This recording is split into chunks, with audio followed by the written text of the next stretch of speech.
Hey, it's Bob Filka here for the Friday Finish. It's the week of January 30th. Almost 700 of your fellow HBA members from around Michigan are here in Las Vegas experiencing the International Builders Show. If you've never made plans to come out here and check out this show, you've got to do it. In addition to thousands of vendors and their booths, there are hundreds of educational courses and networking opportunities to meet your peers from around the country. It's a great event, and again, if it's not on your bucket list as a builder, put it on it, and again, make plans to attend in February 2024.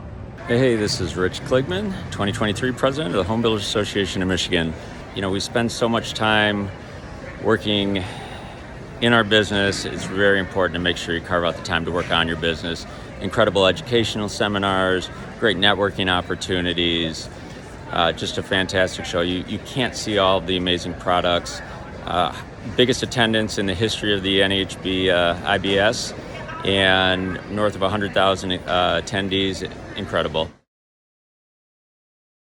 This is Dawn Crandall, your EVP of Government Relations for the Home Builders Association of Michigan. If you were out in Vegas this week, I hope you enjoyed the sunshine. It is cold here in Michigan today, but it's heating up for housing. Last week I talked about the coalitions that we were engaged in and where they are this year. This session I want to go into. So last year we were part of the Michigan Roadmap to Prosperity, dealing with ARP dollars and how those were funding projects throughout the year. That coalition has regrouped and is sticking together, and we have key priority areas that we're looking at for policy, and they are the Housing and Economic Development Committee, which will look at investing in opportunities and resources that amplify the attractiveness of our communities. And that committee is going to focus on workforce development, job training, workforce and attainable housing, placemaking, and historic tax credits. We are actually going to sit on that subcommittee and have a voice. The other subcommittees are infrastructure, public health and safety, and local fiscal health and governance. Those subcommittees will start meeting, and it is our goal to have a plan back to the full coalition by the end of this month. The other coalition that we've been heavily engaged in is the Housing Michigan Coalition.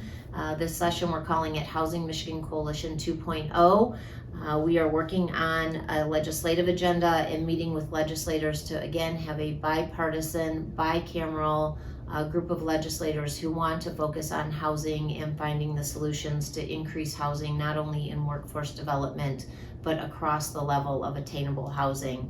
Some of the issues that we're looking at are brownfield TIF amendments, regional housing authorities, employer-assisted housing tax credit, incentives for local zoning changes, meaning communities are housing ready, pre-exemption for long-term rentals, community land trust ideas, community investment programs, and investing more funds into the missing middle housing program.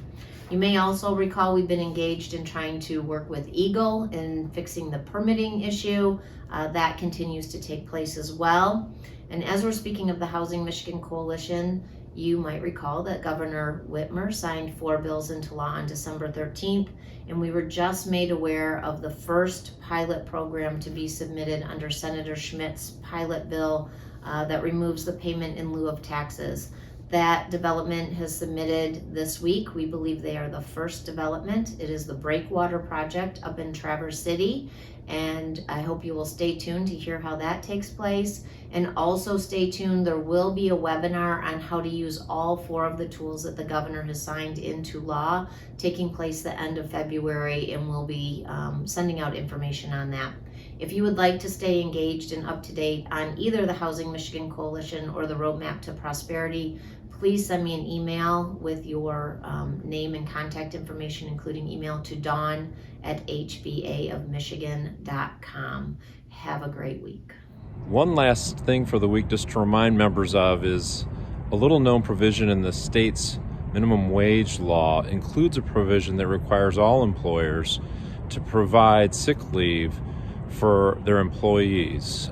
It is calculated based on the number of hours worked. So for every 30 hours of work, you need to provide an hour of paid sick leave up to a certain amount. Many of our members are not aware of this requirement.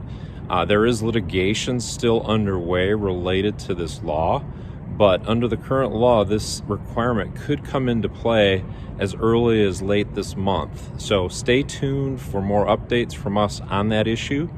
And again, as we've said throughout this message, make plans to head to IBS in February 2024. It's something you got to attend, and have a great weekend, everybody. This is the Friday Finish.